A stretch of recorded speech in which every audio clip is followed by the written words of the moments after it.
and you will say, what? You want us to make you look good? That's not my job.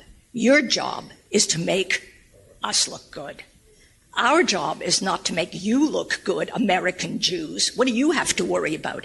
Your job is to make us look good. And here's how you do it. Every one of us has to serve 3 years in the army, 2 years in the army, some of us 5 years, and then for the rest of our lives, you have got to serve 2 or 3 years in the army of words. You've got to learn to fight the political battle, which is even more important at this point than the military battle that we are. We'll fight the military battle. We're not asking you necessarily to come and be lone soldiers, although some of you can. You've got to learn how to fight back on the campuses, how to make the arguments. Now, they keep shifting. You know, the ground keeps shifting under us. They keep changing the language. Intersectionality wasn't even a word 10 years ago. Now suddenly it's intersectionality. You've got to stay on top of it. And you know how we train for the army? We don't train for defensive warfare.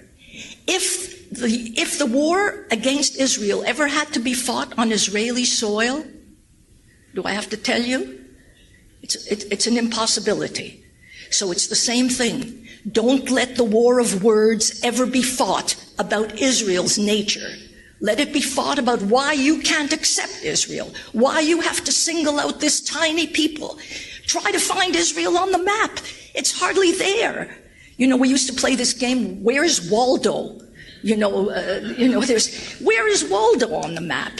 Are you going to really tell me that this is the country you want to blame? Teach them how to defend by attacking.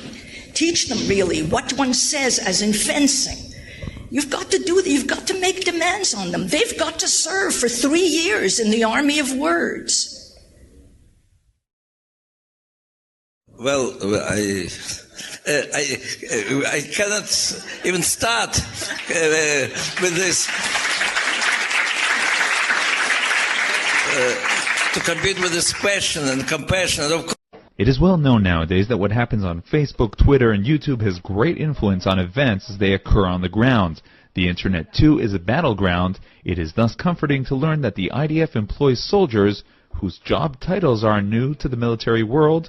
The IDF now has soldiers who tweet, share, like, and more. I just wrote a tweet about how many suspected terrorists were arrested in the West Bank last night. About every day we update the Twitter first thing in the morning how many were arrested, and I just wrote a tweet about it. What kind of comments do you get to that kind of tweet? For the most part we get retweets, which are basically when the user takes what we tweeted out and they make it their status on Twitter. And then most of the comments we get are very polarizing. We get very positive comments like, good job, and then we get very negative comments. We meet the soldiers of the IDF spokesman's unit, New Media Desk, on another routine day in which they surf the web's blogs and social worlds. The reader's response, or talkbacks, are also an opening for much anti-Israel and anti-Semitic content.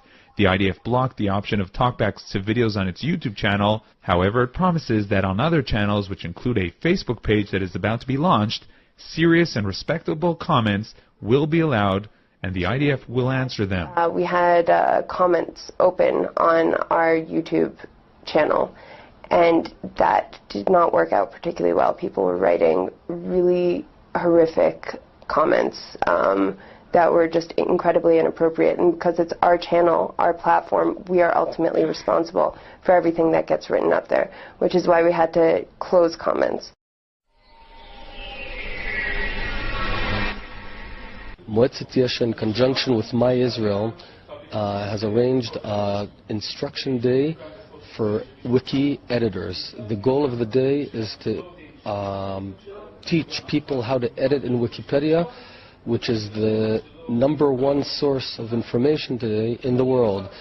As a way of example, if someone searches the Gaza flotilla, we want to be there. We want to be the guys who influence what is written there, how it's written, and to ensure that it's balanced and Zionist in nature. I came here to learn more about how we as Israelis and as Jews can defend Israel online, on the internet, and particularly in Wikipedia in this case.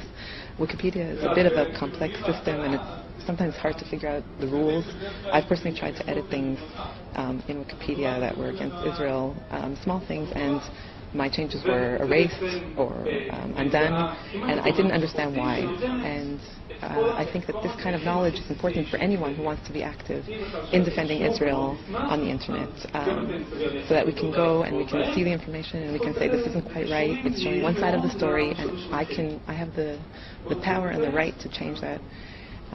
And in general, it's so important for us to be online, working to defend ourselves and to prove to the world and to ourselves that we are just and we are right, and to prove to the world and to ourselves that we are just and we are right. And because right now, if you look online, if you do searches for certain terms related to Israel, it's just filled with anti-Semitism, anti-Zionism, and garbage. And there's not enough of us out there working to counteract that and make sure that the other side of the story, our side of the story, and our right side of the story is getting the right coverage and the coverage that it needs. So this type of initiative and initiatives like that to educate and promote defense of Israel online are extremely important, and I hope we'll see more of this in the future.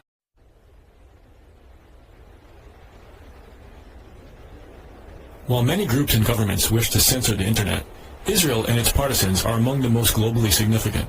They work to promote the Israel narrative while blocking facts about Palestine, the Israel lobby, and other subjects they wish to cover up. Much of this is done by devoted individuals acting independently, voluntarily, and relentlessly. But many of these activists are part of orchestrated, well-funded projects sponsored by the Israeli government and other pro-Israel groups. They utilize Israeli soldiers, students, American teens and seniors, and range from infiltrating Wikipedia to influencing YouTube. As we'll see, some even operate out of Jewish community centers in the U.S. One such group is the Israeli military's New Media Desk. It is well known nowadays that what happens on Facebook, Twitter, and YouTube has great influence on events as they occur on the ground. The internet, too, is a battleground. It is thus comforting to learn that the IDF employs soldiers who tweet, share, like, and more. Another project initiated in 2011 by the National Union of Israeli Students has the stated goal to deepen and expand Hasbara, or state propaganda activities of students in the State of Israel. Under this program, Israeli students are paid to, quote, lead the battle against hostile websites. The students are tasked with what many would call shilling or trolling in online forums and social media. They're directed to create original content in the form of news reports and blogs, edit Wikipedia, inject pro-Israel messages into discussions on social media, as well as to report and remove what they consider to be allegedly anti-Semitic content. It's important to note that criticism of Israel is not the same thing as anti-Semitism, despite Israel's best efforts to redefine the word. Anti-Zionism is the new anti-Semitism. Anti-Zionism is anti-history, anti-humanity, and anti-Semitic. It's pure anti-Semitism. Let's use our power on social media to educate our society. Now, interestingly, this charity, the International Holocaust Remembrance Association, has also given a number of examples of what sort of behaviour should be called out alongside this, which are actions which seek to stereotype Jewish people, to justify attacking or killing them, claiming that the State of Israel is a racist endeavour, or comparing it to Nazi Germany. When there is dissent expressed in the United States against policies of the Israeli government, people here are called anti-Semitic. What is your response to that as an Israeli Jew? Well, it's a trick. We always use it.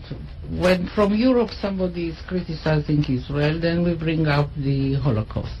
When in this country people are criticizing Israel, then they are anti-Semitic. Now, I know what they do because I used to ask them to do it. I mean, when I was in the Mossad and we had a guy that gave us problems in the U.S., and he was speaking out, and he was talking like Pete talked once and said, Israel is bombing Lebanon with cluster bombs. We say, hey, who's that guy? You know?